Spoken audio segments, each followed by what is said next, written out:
Hello दोस्तों। पिछले साल मई और दिसंबर के बीच इंडिया में 2.3 terawatt hour solar electricity waste हुआ क्योंकि ग्रिड के पास इसे रखने की कोई जगह ही नहीं थी। इस वेस्ट का करीब 40% अकेले अक्टूबर में ही जनरेट हुआ, जब सनलाइट स्ट्रांग था, डिमांड वीक थी और सिस्टम के नीचे चलने वाले कोल प्लांट्स सिंपली इतनी तेजी से रैंप डाउन नहीं कर सके कि सोलर के लिए कोई जगह बन पाए। पर आप शायद इस कहानी से पहले से ही फेमिलियर होंगे, क्योंकि हमने इस प्रॉब्लम के अलग वर्जन्स के बारे में द डेली ब्रीफ पर पहले भी कई बार डिस्कस किया है।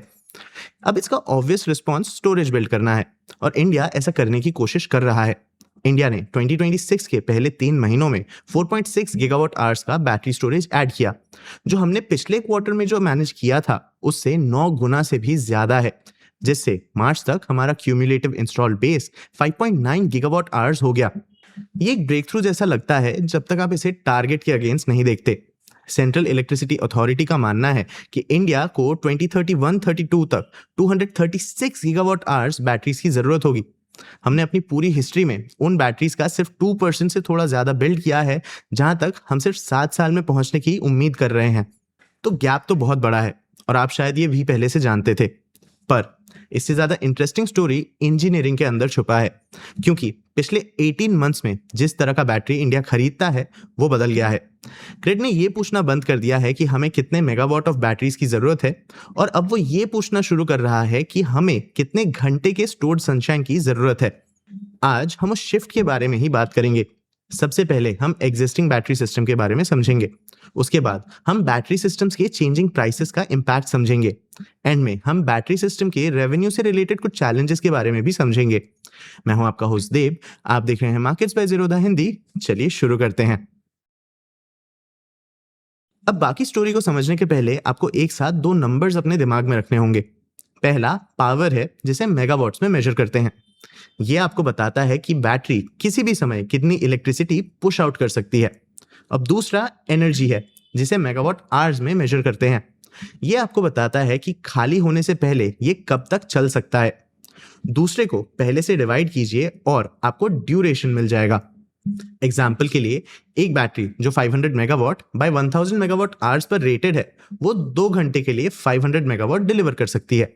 वही बैटरी 10 घंटे के लिए 100 मेगावाट की पावर भी दे सकती है। इसे सेम 500 मेगावाट की पावर पर 2000 मेगावाट आवर्स की एनर्जी दीजिए और ये एक 4 घंटे की बैटरी बन जाती है। अब जब इंडिया ने अपने पहले सीरियस बैटरी टेंडर्स चलाए थे तो 2 घंटे काफी थे, पर अब ऐसा नहीं है, और ऐसा सोलर पावर के नेचर की वजह से है। देखो, दिन में सन अभी भी ज्यादातर काम कर रहा है क्योंकि सोलर कोल पावर से सस्ता है। हम उस समय ज्यादातर सोलर खरीदते हैं और कोल प्लांट्स को मिनिमम रेट्स पर चलाते हैं ताकि सप्लाई डिमांड से मैच कर पाए। इसका मतलब ये भी है कि जितना ज्यादा हम सोलर इंस्टॉल करेंगे और दिन के दौरान इस पर रिलाई करेंगे, हमें उतने ही कोल की कम जरूरत होगी और हम उन प्लांट्स को उतना ही लो रनिंग पर रखेंगे। पर सनसेट के बाद सोलर 1 घंटे के अंदर ही गिरकर 0 हो जाता है, ठीक तभी जब लोग घर पहुंचते हैं और लाइट्स, फैंस, एयर कंडीशनर्स और स्टोव स्विच ऑन करते हैं। डिमांड ठीक उसी मोमेंट पर बढ़ती है जब सप्लाई का सबसे सस्ता सोर्स गायब हो जाता है। अब इस गैप को फिल करने के लिए बस कोल प्लांट्स ही बचते हैं, पर अब वो लो यूटिलाइजेशन लेवल्स पर चल रहे थे और उन्हें तेजी से रैंप अप करना हार्ड होता है। तो सनसेट के बाद के कुछ घंटों के लिए सिस्टम स्ट्रेच हो जाता है।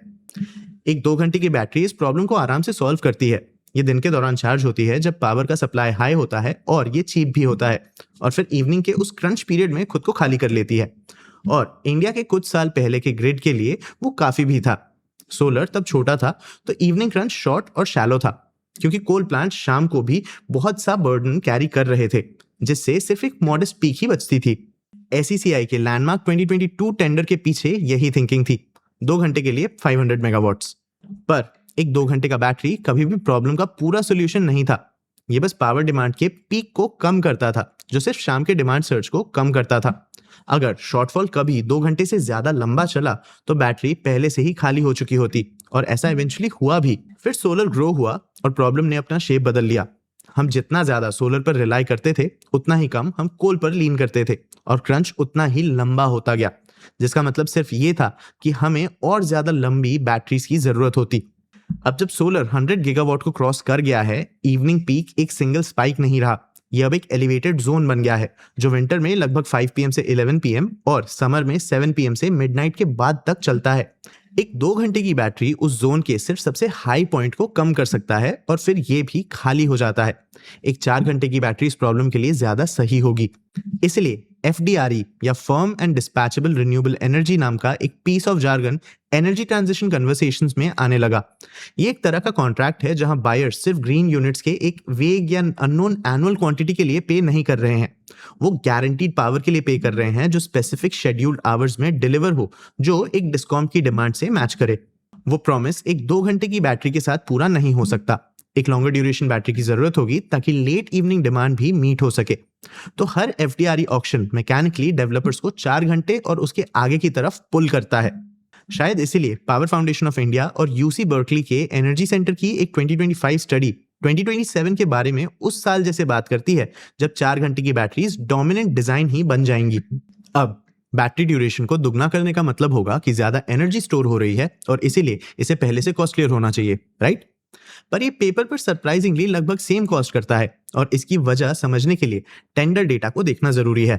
देखो, एक गवर्नमेंट पावर टेंडर में डेवलपर्स अपने बिडिंग प्राइसेस सामने रखते हैं जिस पर वो एक यूनिट इलेक्ट्रिसिटी प्रोवाइड कर सकें और सबसे चीपेस्ट बिड जीतती है।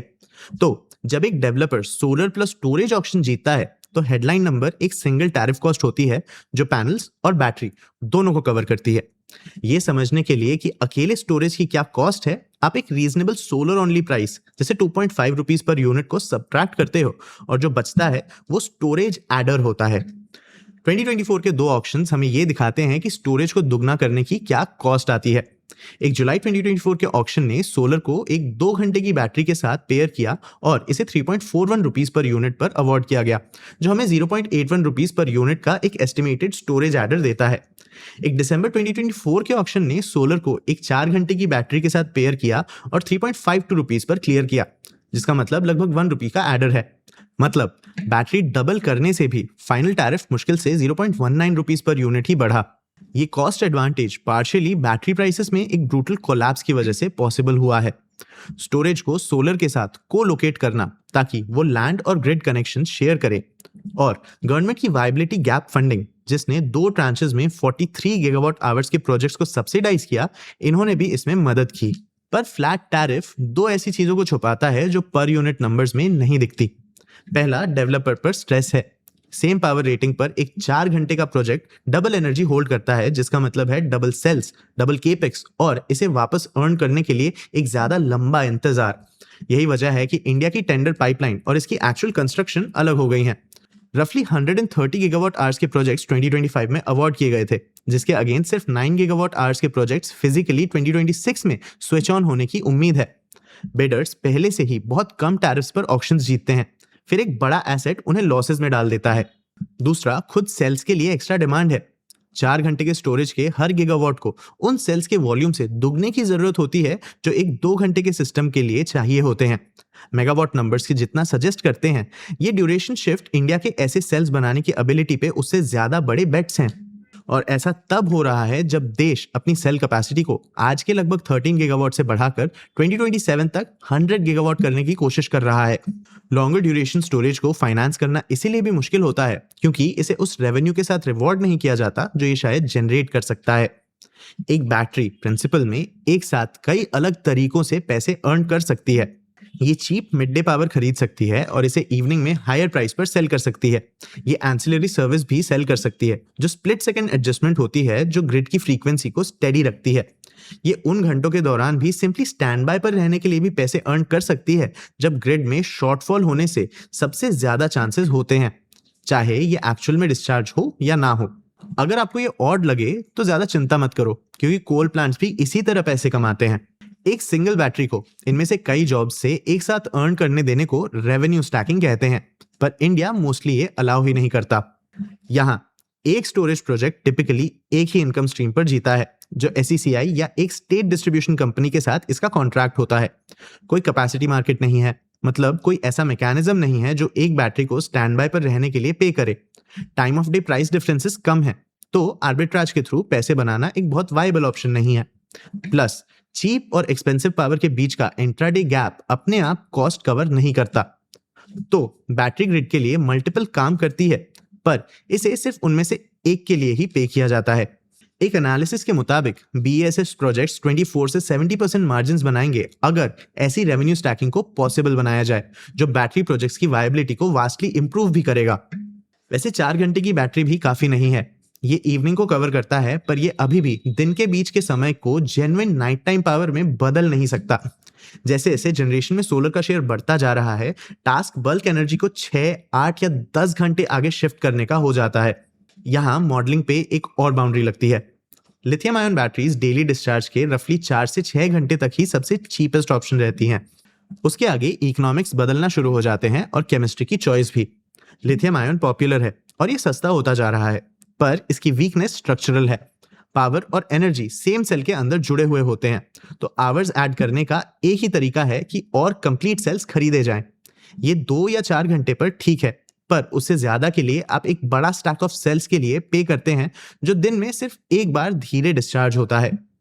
यहाँ फ्लो बैटरीज इंटरेस्टिंग हो जाती हैं।